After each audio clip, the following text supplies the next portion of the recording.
Good morning and welcome. Do you hear me in this big room? Is that okay? Yeah. Good. So many of you are not here. You're on excursion. So hope you have a good trip.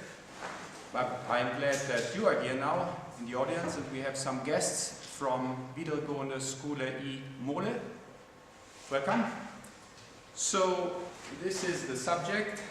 This is the course, Introduction to CFD, and we are about to solve the linear systems that we get when discretizing elliptic equations. But we also get these linear systems when we have implicit methods for parabolic or hyperbolic problems. And we saw already by the direct method that we discussed yesterday that we can get at the limits, because the operation count is going for the LU decomposition with n to the power 3, where n is the number of unknowns. So this increases very much when we increase the number of unknowns. So there is an alternative approach, and that we are going to look at today, that is called iterative methods. And they are mostly used in CFD, mostly in 2D and 3D, because in many applications more than 80% of the CPU time goes into the solving of linear systems. So it is very important to solve these systems efficiently. So that we are going to look at today.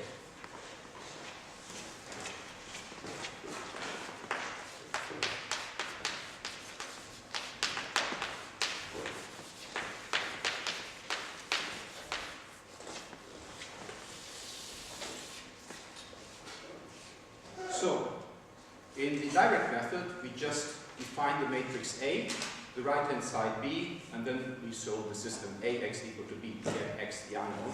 Here, we have a different approach.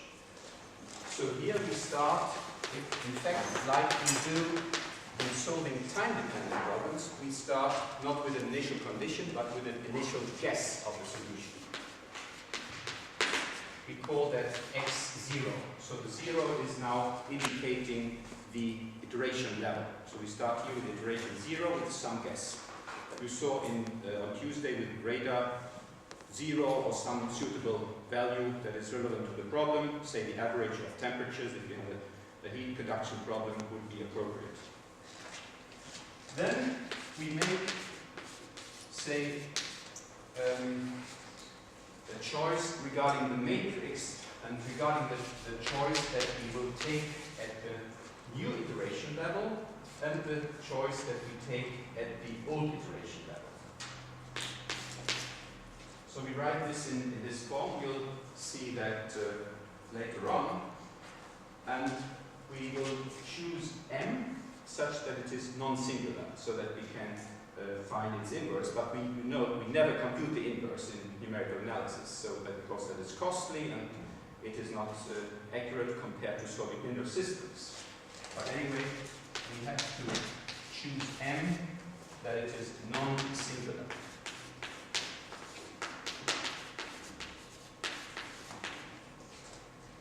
So, and then the approach is, instead of solving what we discussed yesterday and what is the goal of the whole work that we want to do, that is solving the linear system AX equal to B, we shall now solve it in a different way. First, we observe what, if we have made the splitting of A into M and N in this way, that this is equivalent to saying that we have M minus N, X is equal to B. And that is equivalent to saying that we have Mx is equal to Nx, so we bring that on the right hand side, plus B. So that is still okay. So instead of that, we solve the following.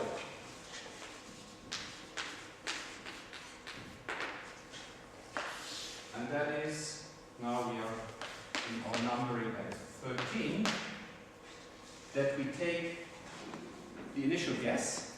So then we evaluate this with the initial guess in the beginning, And then we determine the new value, the new iterate, by this equation. So this will be at the new iteration level, and this will be at the old iteration level. So that's the trick. So that we treat, that we have now, like in initial value problems, we have time level at the beginning 0, initial condition, then we compute the first value at the first time instant, and then we go on. Then this is at the old time level, this is at the new time level. And now it is the iteration level. So it is very similar to solving time-dependent problems. So we get the following then. We get m times the solution approximation at the new iteration level, k plus 1, is equal to n times the solution approximation at the old iteration level, k. So we call this iterate. And of course we have to have the right-hand side b. So that is now our recipe, and we'll do that for k from, we start with 0 with the initial guess, and then we continue until we have convergence. So we need some criterion to stop the iteration. We'll come to that later. So this is equivalent, again, as a numerical analyst or a CFD person, never would compute it in this way that we write here, but mathematically it's nice to do the analysis with that. So that we have the inverse of m times mx at the old iteration level plus m inverse b. So I write here what I just said. M inverse is never computed.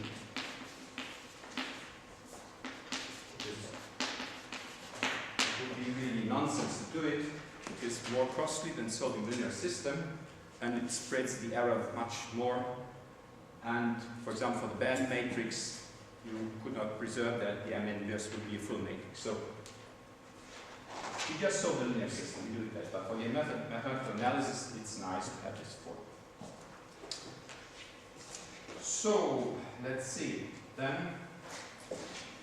we can look a little bit at the error that we do when we solve the linear system in this form.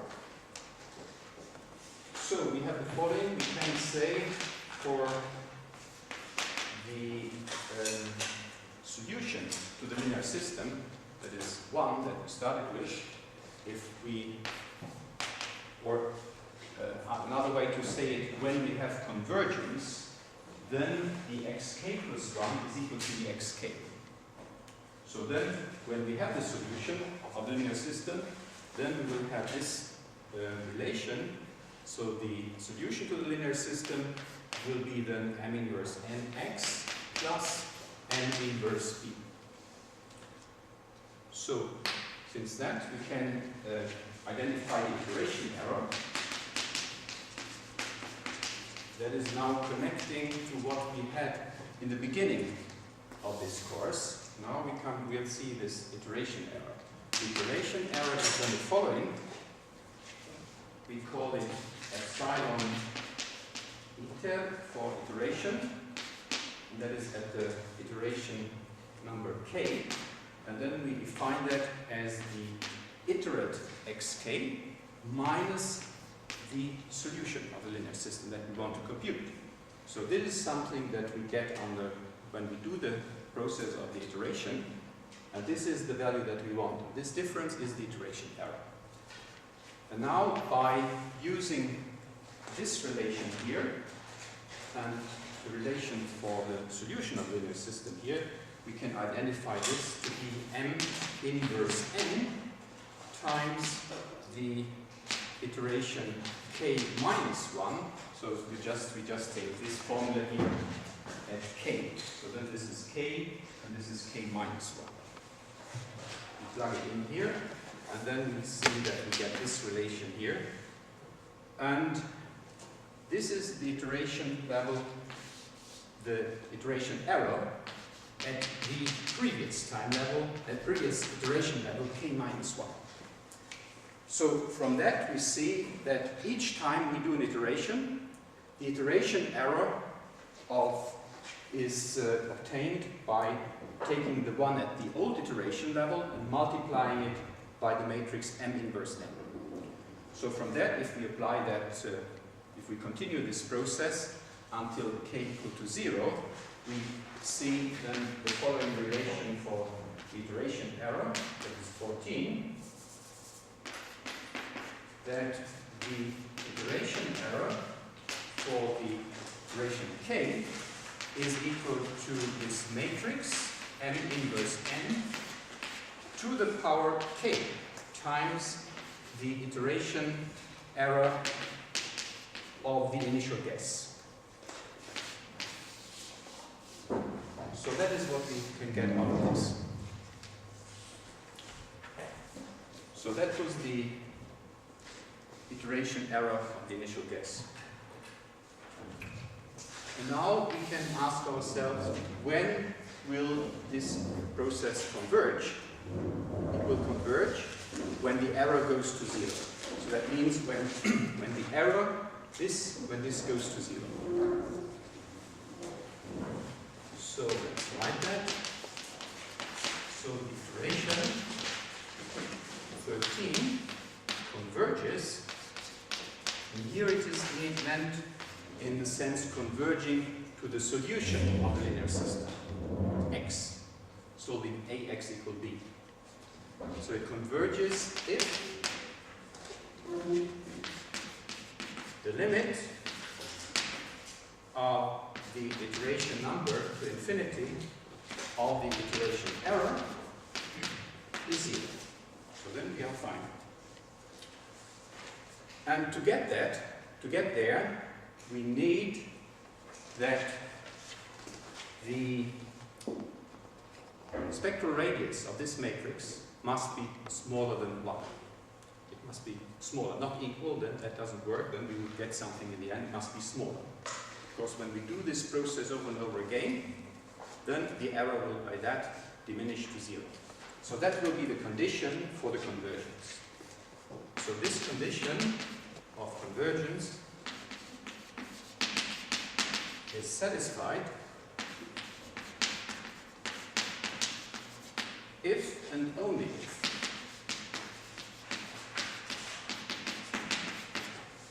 the following condition holds: the spectral radius, we write that with a rho, of n inverse n, that is the iteration matrix, we could say, governing our iteration, and that is smaller than 1. So that is the criterion. And the rho of, say, M inverse n, that is the maximum of all eigenvalues of this matrix, lambda L, in absolute value. So the lambda L is then the eigenvalues of M inverse n. And this is called spectral radius. Spectral radius of, so that is of, in that case it is of M inverse n. So that is the, what this means. So that is the spectral radius. So it means the largest eigenvalue should be in absolute value smaller than 1. So then we will have convergence.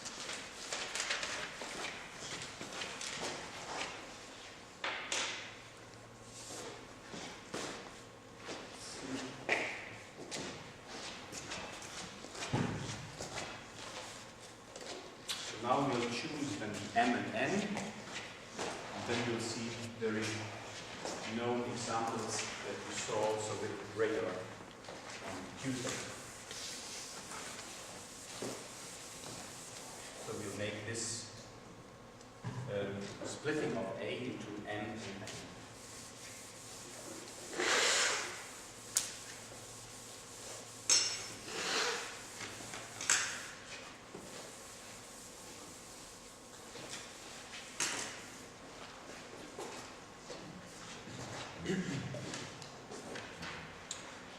So we write first with what is quite obvious.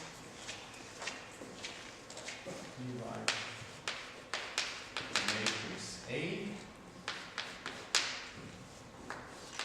can be written as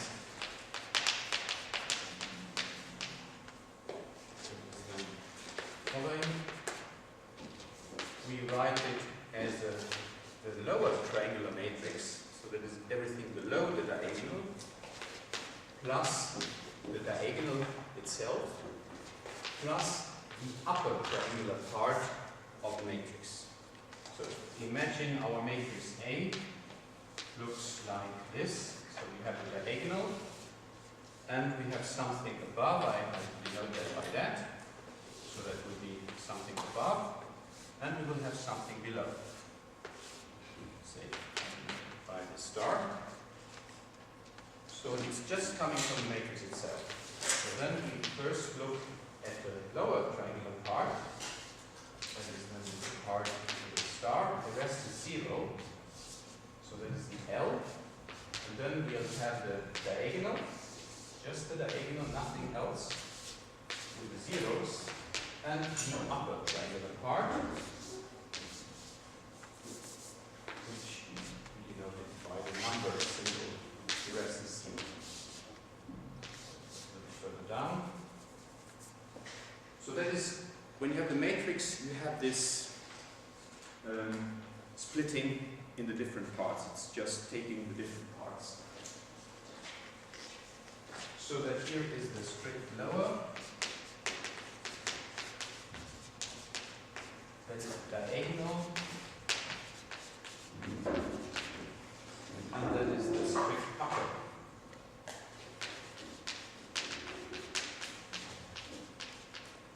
Parts of the matrix.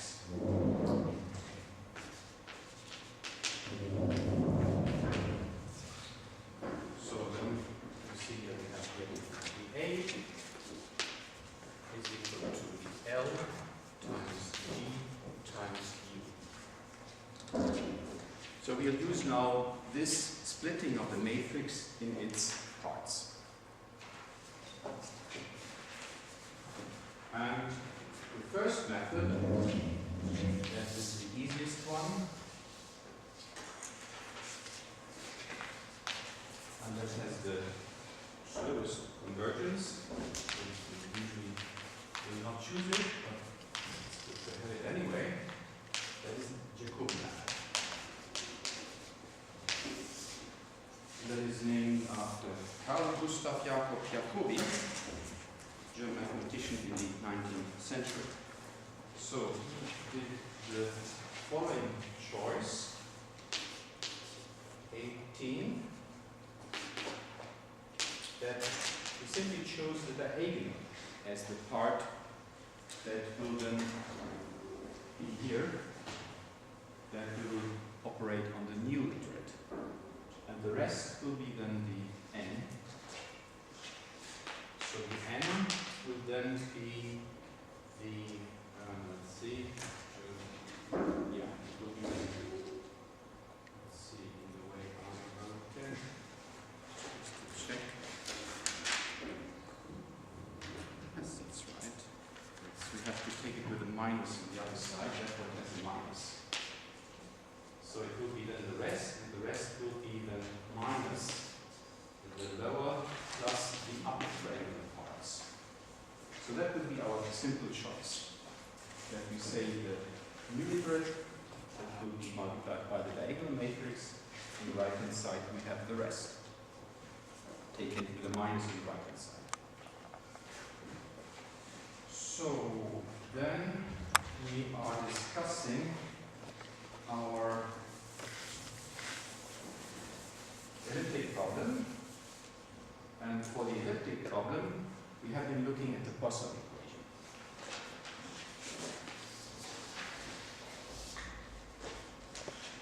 So that was the, now we made the link to our showing elliptic problems. So the standard finite difference method that we studied last week,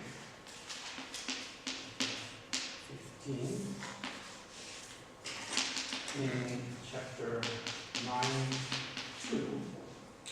for the Poisson equation. And that was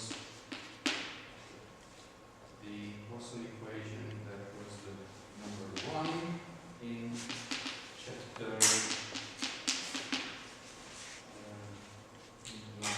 1, and that is, if we write in this symbolic form, second derivative of u with respect to x plus second derivative of u with respect to y is equal to some given right-hand side f of xy. So that is what we have been discussing using the standard finite difference method. And that can be written as following. So now we have the use also of the notation that we had with the AP multiplying the center coefficient. So that we take then on the left hand side, we have used the iteration level k plus 1.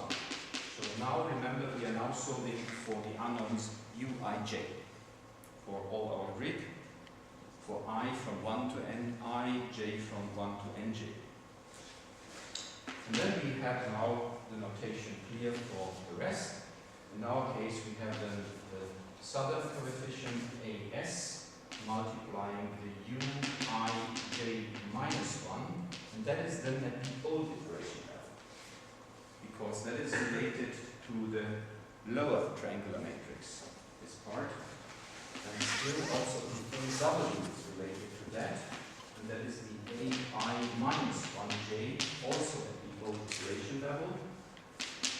And we have the ae, that is now already a part of u, and in fact in our notation of minus u, and that is then ui plus 1j at the old iteration level.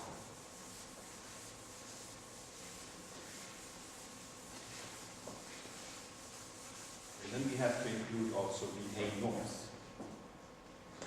And that is then multiplying the uij plus 1 at the old iteration. And of course we should not forget our f, but since we had taken everything here or multiplied with the minus sign, this will be then the minus here, the minus f at the grid point xi, y, j. So that is then what we get from the Jacobi method. That has then to be solved for all our grid points I, j. You see, it is a very, very simple operation. We have just to do this sum with the values that we already have from the previous iteration. In the beginning, it's the initial guess. We subtract, in that case, our right-hand side, because we have written it in this form, and we divide by AP. So no equation system, linear system to be solved, just a scalar equation for each of the unknowns. And it turns out that, so that is the Jacobi method. So the Jacobi method for solving the standard finite difference method for the Poisson equation is the 19, converges.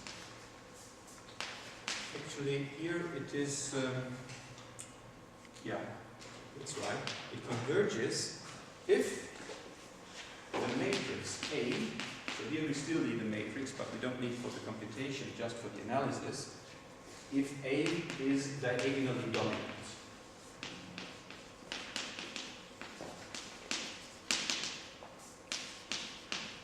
That we have already discussed, that means that the element in the diagonal, which is AP, the absolute value, is larger equal than the sum of the moduli of the other coefficients.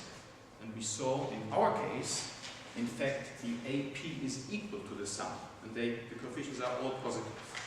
So that condition is satisfied, and in addition, we should have a larger, that the center, the element should be larger than the sum of the of diagonal elements with moduli, we have that satisfied by the first and the last row, and even more for this case. So that is okay.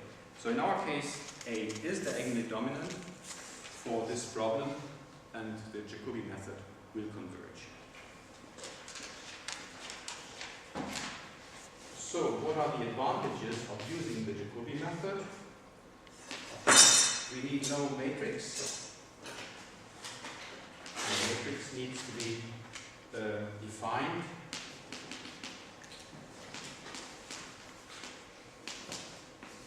You saw in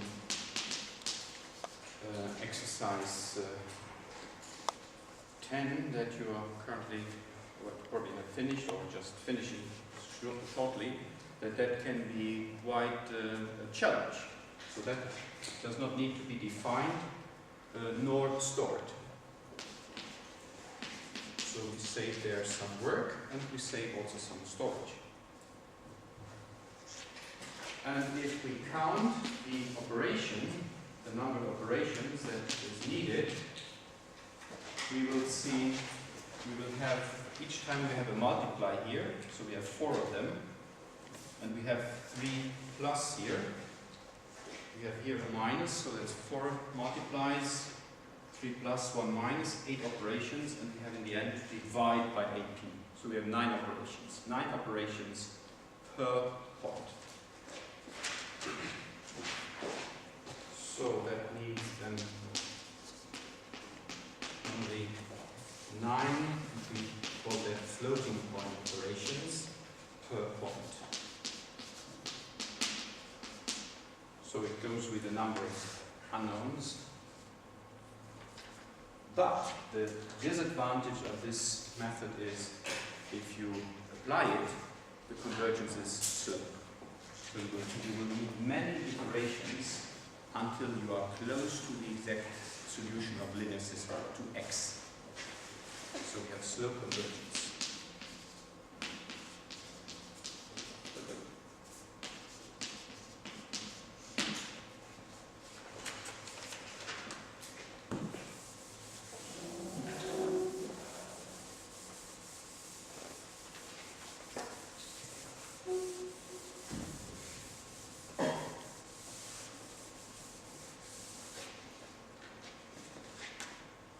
Remark, the equation, the Poisson equation that we are solving here, that is following. So that is the remark. We are solving uxx plus uyy is equal in our notation f of x, y. So if we would change this to a time-dependent problem, then we could add, on this side here, we could add here, just as a trial, we could add here a time derivative. So we could yet add the ut. So we have the ut here. What would we get then? Just read it from the right-hand side. Ut, we would take the f on the other side, it's just some function that we know, is equal to the Laplacian of u. So that's a parabolic equation in that case. So we would get something like the heat equation with some source term, which on that side is minus f. So we could also solve it in that way, that we start with an initial condition, so the x0 would then be not our initial guess, but our initial condition for a parabolic problem, and go in time, for example, with a forward time-centered space. And you will find out, if you go to the stability limit on that, we get Jacobi. So we have a relation there, but it's the conversion is rather slow. So we can then, if we apply to this the FTCS for the time-centered space, we will get Jacobi.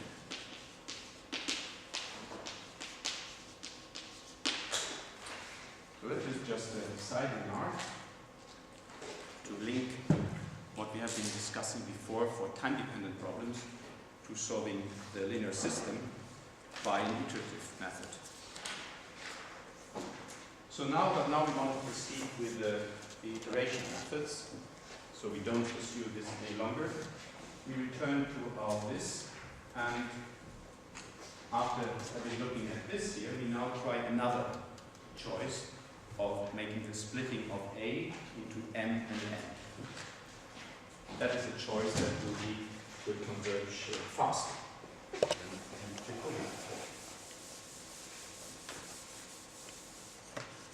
That method is called Gauss-Seidel method.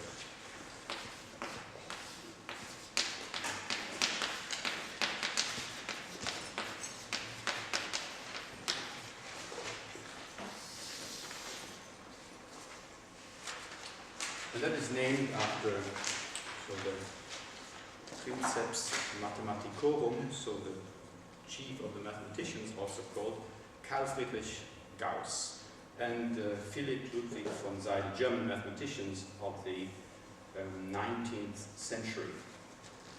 And the choice they made is the following. We have still 13, our recipe for iterative methods there. So they include now a little ball in M. M is now including also the lower triangular matrix and the diagonal matrix. And the N is then just the minus U. And again, applied to our standard finite difference method for the Poisson equation, we get the following.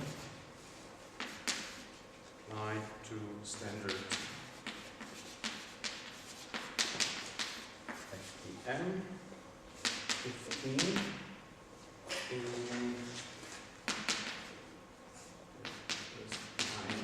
2 for the Poisson equation, then the Gauss-Seidel method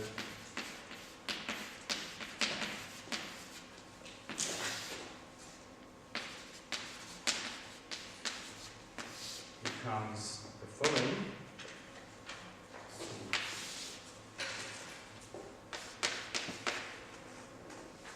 It looks very much the same as the Jacobi method. We have again our center coefficient, AP, multiplying the unknown at Uij.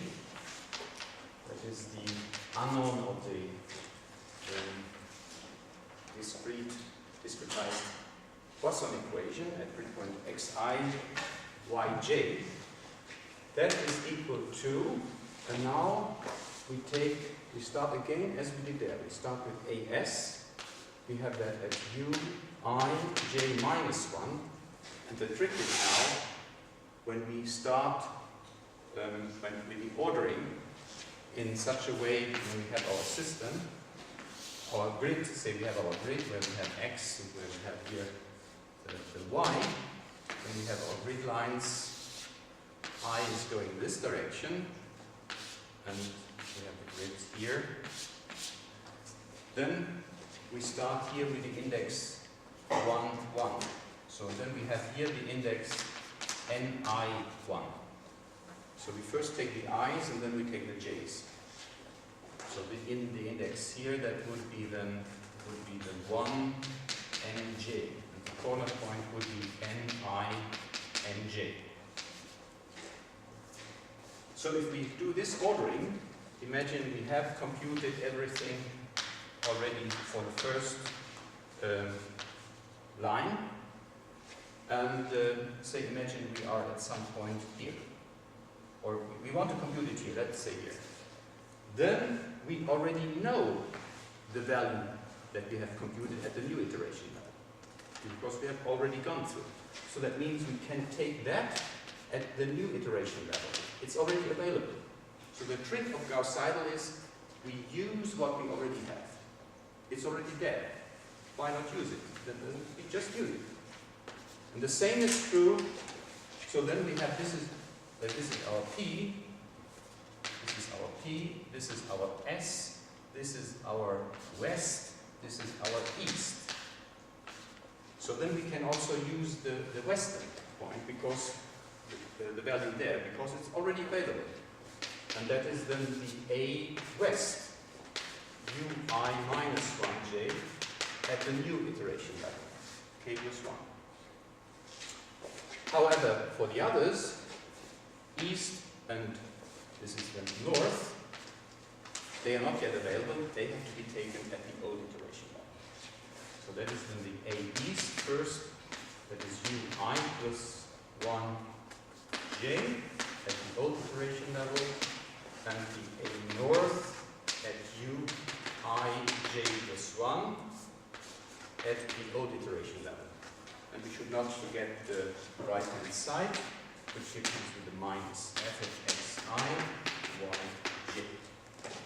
So that means what we have here, that is then our Gauss Seidel method.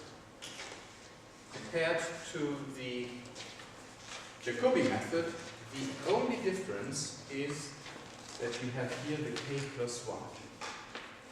And we have here the k plus 1. So that is the only difference. So that we have the new iteration level on the right-hand side when we take access to the southern and to the western points. That's all. But regarding work, it's the same work. Nothing more, we just use what we already have. So that's the trick.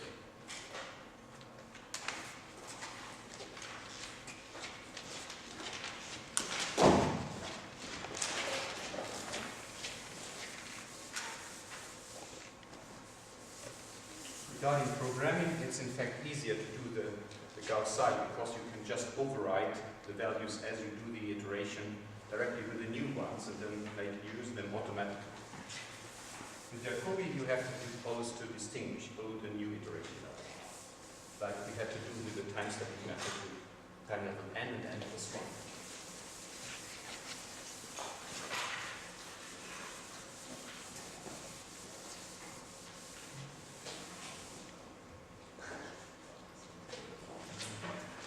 So that means if we compare it to the Jacobi method, we can say opposed to the Jacobi method,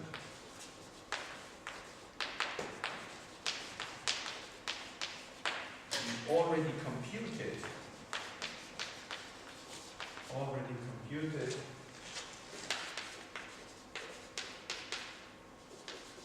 new difference. That is the uij minus 1, k plus 1, and the ui minus 1j k plus 1 are used instead of the old ones to determine the solution at uij for the new iteration. So that's the only difference.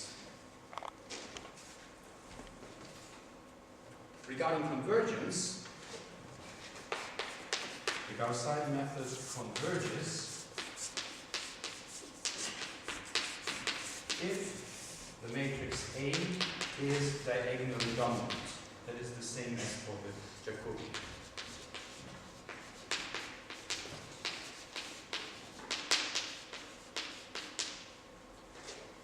Or if A is symmetric and positive definite.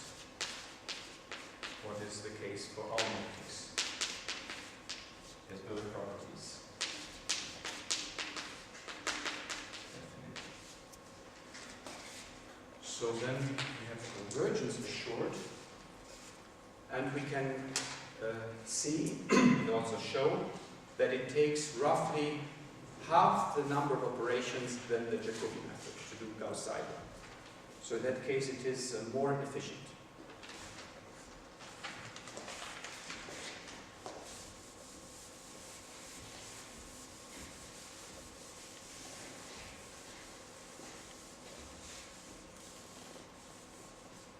So let's note that. Seidel method.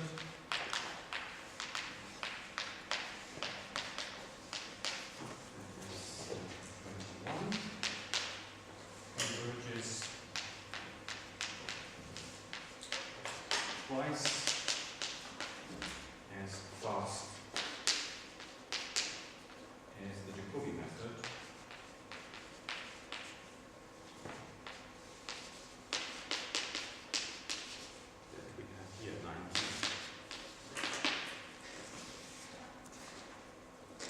But there is a disadvantage with the Gauss-Seidel.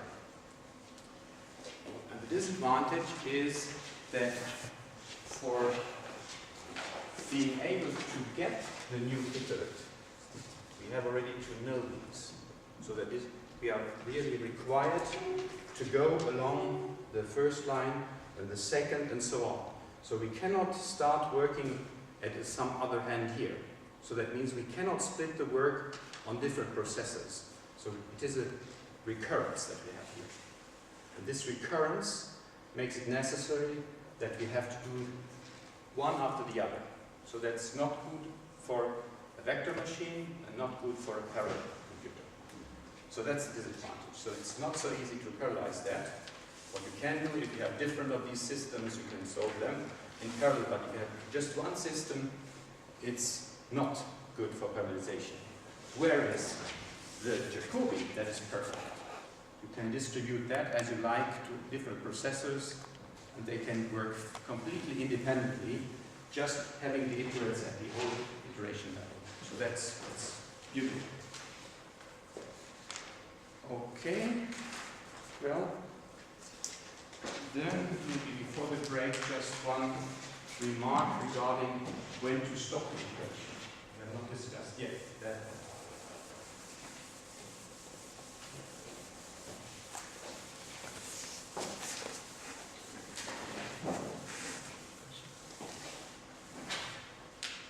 So we need a stopping criteria, so that fits nicely to this general description of the iterative method.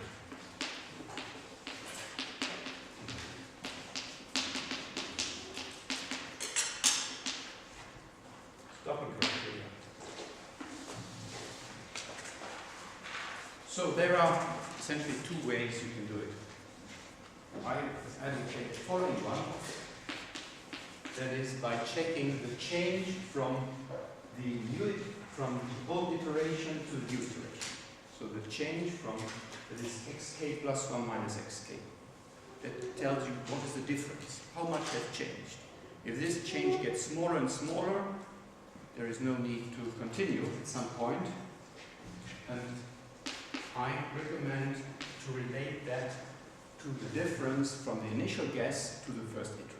So then you have something to relate it to. So that means the new iteration minus the old one. This is now meant as vectors or matrices. And we take that in the 2 norm. That has to be smaller equals some given tolerance times the change from time level, from iteration level 0 to iteration level 1. So that is the initial guess. And this is the first iterate. So that would be then a way to do it. Another way would be to monitor the residual. We'll come to that later. Let me just repeat the 2 norm. We had it already in some exercises. That is giving us some magnitude of this matrix U unknowns, or so that we can have some quantification of that with just a number. And so if we take it not for the difference, but for U itself, it would be the following. It would be the grid spacing in X and Y as a product. Then we would sum over all our grid points in the I direction, all our grid points in the J direction, and we would square our unknowns there. So that would be the Uij squared, and then we take of everything the square root. So that is the 2 norm. That is the 2 norm of our, in this case it's a matrix U. And tolerance, the tol is some tolerance. Tol is some tolerance that we give depending on how close we want the iterates to get until we stop the iteration process. And you can play around with that in the new exercise that will come soon. But one way that I like is, it's the problem dependent, but say to have something to work with, I would say just let it drop 6 orders of magnitude. That should be enough. Sometimes you don't need it. Sometimes you might need to go further. So that is problem dependent, but that gives you some indication. So that is a way then that you can do. And the final remark on this part on the Gauss-Seidel method is we have now gone through the points in this way here. So we go this way, we go back, we take that row, we go back, we go in this ordering that we have chosen, but nobody hinders us to do another ordering. So we could do equally well an ordering where we, so red-black ordering, that's so that we can say we first compute say the black points, we just jump over each point, so that would be then, we would then take this, this, this, this, this, and this, and this, this, and there, and there. So every other point, so that we have a red, black order. So we have started now with the black ones. Then we could also start with the red ones first. We can do it as we like. And then we would compute that first. And you see that can be done on a parallel computer without problem. It could be Jacobi, because at any point you will have access to the values at the old iteration level. The news are not available, but you can do it for all. And then you would take the ones at the that are left, that would be then the red points. And when you compute there, so when you then compute the red ones, then you can use the black ones that you already have, or the other way around. So in the first step you do a Jacobi iteration, in the second step you do Gauss-Seidel. But this you can fully parallelize. You can distribute that to all the processes that you have in your parallel computer, or you have now also different processes on your laptop, and then you can do it much faster. So that is a red-black ordering. That is a way that would give you parallel performance. There are other ways to do it. Other ways are that you would not solve, say, point-wise, but you would solve on complete lines using the TDMA or the Thomas algorithm that we saw yesterday. So then you would link all the points in the complete line, and if we are at the new one, you would already take the new ones for the west and east and south, and you had only the north at the old iteration level. So then you can sweep through that, go back, have the other lines. That is called alternating line Gauss-Seidel. So there are many variants of that, but they have all in common that once you have computed new iterates, next time you use them already. So that the idea is always the same. Okay, so then we take a 10 minutes break because our colleagues from Tyholt want to get back in time. So the 10 minutes break.